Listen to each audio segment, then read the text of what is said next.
ব্যবসা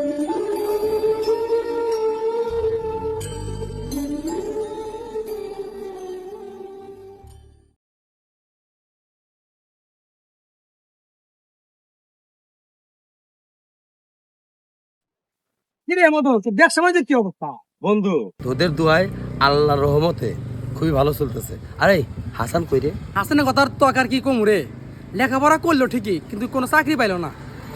এখন এই কারণে হাসান দিনমজুরি কাজ করে। তা তোর অক্সফোর্ডের কাজের কি খবর? আলহামদুলিল্লাহ আমার ব্যবসা এখন অনেক ভালো চলতেছে। আর তুই যদি দুঃসময় আমাকে 1 লাখ টাকা না দিতি তাইলে আজ আমি এত উন্নতি করতে পারতাম না, আর এতগুলা কাজ আমি হাতিয়ে নিতে পারতাম না। আচ্ছা ঠিক আছে, তাইলে চল আমার কলার পুজো তোকে দেখে নিয়ে আসি। আচ্ছা ঠিক আছে চল।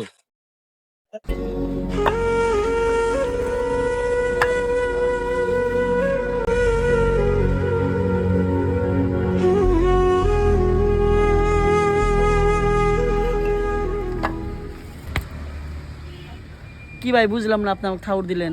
কিরে বন্দুক বুইলা গেছাস, আবার থাপড় দিছে কে হেদা আবার কোষ কি লুকে পারছাস? বন্ধু বুঝতে যখন পেরেছিস, আসলে পরিস্থিতি আমাকে এই জায়গায় নিয়ে আইছে, আমার কিছুই করার নাই। আচ্ছা ঠিক আছে বুঝতে পারছি, এখন চল তোর সাথে কথা আছে। না রে বন্ধু, তোরা যা, আমি অর্ধেক কাম করছি, আর অর্ধেক কাম করলে সে না পুরা বেতন দিব। তোরা যা, আমি পরে দেখা করবো নি। কিরে তুই থাপড় খাবি না ঘুষি খাবি? বেশি কথা কস তাই না? আয় আমার সাথে। না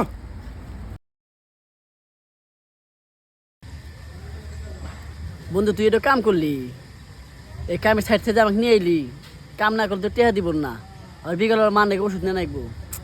কি যে করি, মার অসুখটা বাইরে গেছে রে। আল্লাহর কাছে দোয়া করি মার জানি কিছুই না হয়। আর শোন, উপরওয়ালা যা করে ভালো নেই করে, তুই টেনশন করিস না।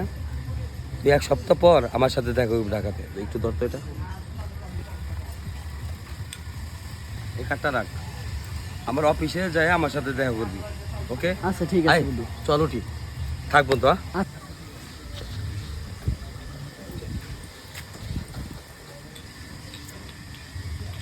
হেরেও নাই বুঝলাম, তুমি বিকেল মার নাকি ওষুধ নিয়ে নাকবো, হেঁটেও পাম কোনি।